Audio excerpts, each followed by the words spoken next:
Hi, this is Kimberly and Martha from the sanding department, and we are going to show you our 2-second lean that we did.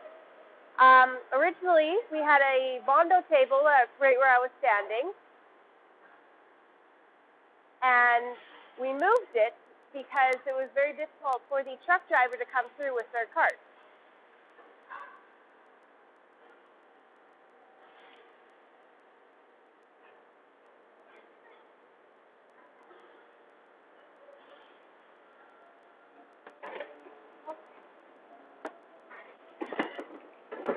We have the table over here.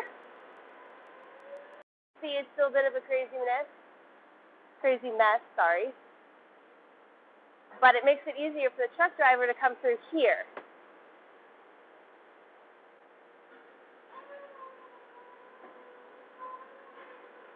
Right.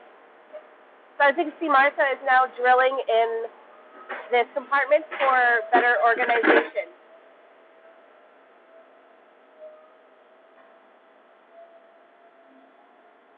Right. So this is our final video project for the Bondo station. We have even added a cup holder for whomever is working at the Bondo station, so that way their drink is out of the way.